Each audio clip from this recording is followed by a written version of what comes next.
આજે આપણે કોઈ લેપટોપનો રિવ્યૂ નથી કરવાના. ના, આજે આપણે એની પાછળની જે માર્કેટિંગ સ્ક્રિપ્ટ છે ને એનું ચીરફાડ કરવાના છે. મતલબ મુદ્દો એ નથી કે લેપટોપ કેવું છે, પણ કંપનીઓ આપણને એ ખરીદવા માટે કેવી રીતે તૈયાર કરે છે એ સમજવાનું છે. આખી વાત પ્રોડક્ટની નથી, પણ સમજાવટની કળાની છે. જુઓ, જાહેરાતની શરૂઆત જ આ લાઇનથી થાય છે.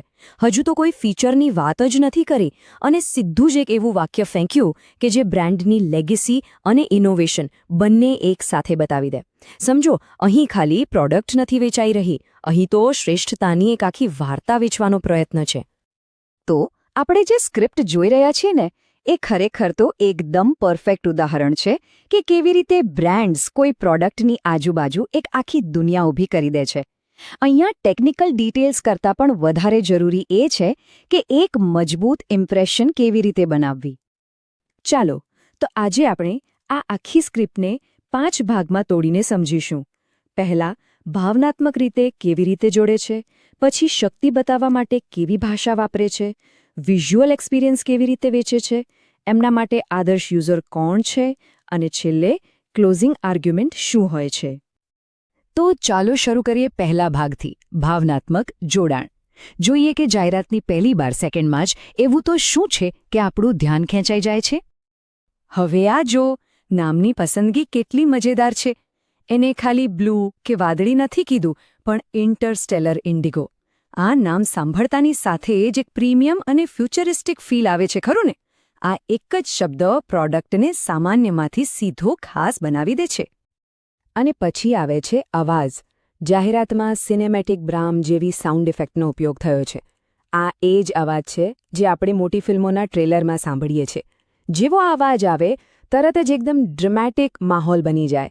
એવું લાગે કે કંઈક બહુ મોટું અને ઇમ્પોર્ટન્ટ થવાનું છે.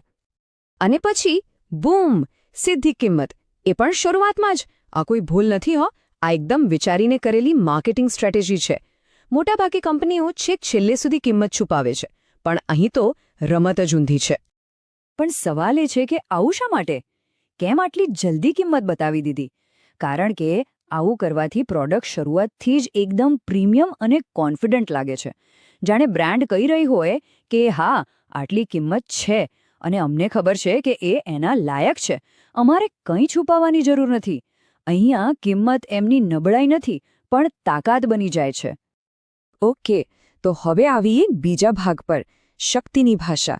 ચાલો જોઈએ કે કેવી રીતે ટેકનિકલ શબ્દોનો ઉપયોગ કરીને પાવર અને સુપિરિયોરિટીની આખી સ્ટોરી બનાવવામાં આવે છે. હવે GDDR7 જેવો શબ્દ સાંભળો. આ ખાલી એક ટેકનિકલ સ્પેસિફિકેશન નથી, આ એક દાવો છે. લેટેસ્ટ અને બેસ્ટ હોવાનો દાવો. આનાથી સીધો મેસેજ જાય છે કે તમે ખાલી એક પ્રોડક્ટ નથી ખરીદી રહ્યા, પણ ભવિષ્યની ટેકનોલોજીમાં ઇન્વેસ્ટ કરી રહ્યા છો. આ સ્લાઇડ પર બધું એકદમ સાફ દેખાય છે. એક બાજુ છે ટેકનિકલ ડેટા અને બીજી બાજુ છે એને વેચવા માટેની ભાષા. જુઓ, 5.2 ગીગાહર્ટ્ઝ એ ખાલી એક નંબર છે, પણ એક વ્યૂહાત્મક લાભ, એક વચન છે. બસ આ જ રીતે ટેકનિકલ ડિટેલ્સને એક પાવરફુલ સ્ટોરીમાં ફેરવી દેવામાં આવે છે. ચાલો હવે ત્રીજા ભાગ તરફ આગળ વધીએ, વિઝ્યુઅલ એક્સપિરિયન્સનું વેચાણ. હવે વાત કરીએ ડિસ્પ્લેની. કારણ કે ગમે તેટલું પાવરફુલ હાર્ડવેર હોય, પણ જો સ્ક્રીન પરનો અનુભવ જ સારો ન હોય તો શું કામનું, ખરું ને? આ રહ્યા ડિસ્પ્લેના મુખ્ય સ્પેક્સ. નંબર્સ તો જોરદાર છે જ, એમાં કોઈ શક નથી. પણ અસલી માર્કેટિંગનો જાદુ અહીંથી શરૂ થાય છે કે આ નંબર્સનો વાપરનાર માટે શું મતલબ છે, એ કેવી રીતે સમજાવવામાં આવે છે. આ નામ જુઓ, કમ્ફર્ટ વ્યૂ પ્લસ. આ નામ પાછળનો હેતુ એકદમ સીધો અને સરળ છે. લાંબા સમય સુધી સ્ક્રીન વાપરવાથી જે આંખો થાકી જાય છે, એ સમસ્યાનું સમાધાન આપવું. બસ આ જ રીતે એક ટેકનિકલ સોલ્યુશનને ગ્રાહક માટેના સીધા ફાયદામાં ફેરવી દેવાયું. હવે આ ખાલી એક સ્ક્રીન નથી, પણ આંખો માટે આરામ છે. આગળ વધીએ ચોથા ભાગ પર, આદર્શ યુઝર કોણ છે? અહીંયા જાહેરાત એક સાથે અલગ અલગ પ્રકારના લોકોને ટાર્ગેટ કરે છે. વાત ખાલી એક પ્રોડક્ટ વેચવાની નથી, પણ એક એવી ઓળખ વેચવાની છે જેની સાથે લોકો પોતાને જોડી શકે. અને આ ટેબલમાં બધું જ સ્પષ્ટ છે. એક જ પ્રોડક્ટને 3 અલગ અલગ માર્કેટ માટે કેવી રીતે રજૂ કરાય છે. તમે ગેમર હો, ઓફિસ પ્રોફેશનલ હો કે પછી કોઈ ક્રિએટિવ કામ કરતા હો, જાહેરાતનો મેસેજ એકદમ ક્લિયર છે. આ લેપટોપ તમારા માટે જ બન્યું છે. આનાથી લેપટોપ એકદમ વર્સટાઇલ અને જરૂરી લાગે છે. અને હવે આવીએ છેલ્લા અને 5મા ભાગ પર, ધ ક્લોઝિંગ આર્ગ્યુમેન્ટ. ચાલો જોઈએ કે જાહેરાતના અંતમાં એવું તો શું કરવામાં આવે છે કે જેનાથી ગ્રાહકનો વિશ્વાસ જીતી શકાય અને એમને ખરીદી કરવા માટે મનાવી શકાય. આ છે એમની ફાઇનલ પિચ. આખી પ્રોસેસ જુઓ. પહેલા એમના આઇકોનિક ડિઝાઇનની યાદ અપાવે છે, પછી ભવિષ્ય માટે તૈયાર ટેકનોલોજીનું વચન આપે છે, વોરંટી આપીને મનની શાંતિ આપે છે, અને છેલ્લે સીધું જ ખરીદવા માટે કહે છે. એકદમ લોજિકલ અને અસરકારક રીત છે, નહીં?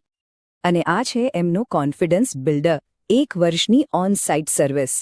આ ખાલી એક ફીચર નથી, પણ એક સ્ટ્રેટેજિક ચાલ છે. જ્યારે કોઈ આટલી મોંઘી વસ્તુ ખરીદે ત્યારે મનમાં જે થોડો ખચકાટ હોય ને, એને દૂર કરવા અને વિશ્વાસ બનાવવા માટે આ બહુ જ જરૂરી છે. એ જાણે કે કહી રહ્યા છે, ચિંતા ના કરશો, અમે અમારી પ્રોડક્ટની સાથે જ છીએ. અને અંતમાં આવે છે આ ટેગલાઇન. જો, એમણે ખાલી એટલું નથી કહ્યું કે આ લેપટોપ ખરીદો. ના, એમણે કહ્યું ભવિષ્યના માલિક બનો. આ કેટલું પાવરફુલ મેસેજ છે. આ એક લાઇન પ્રોડક્ટની ખરીદીને એક બહુ મોટા અને મહત્વાકાંક્ષી વિચાર સાથે જોડી દે છે. તો આ આખું વિશ્લેષણ આપણને એક મોટા સવાલ પાસે લાવીને ઊભું રાખે છે. આ પ્રકારનું માર્કેટિંગ આપણને શું શીખવે છે? એ જ કે આપણે ટેકનોલોજીમાં ખાલી સ્પેક્સ નથી ખરીદતા.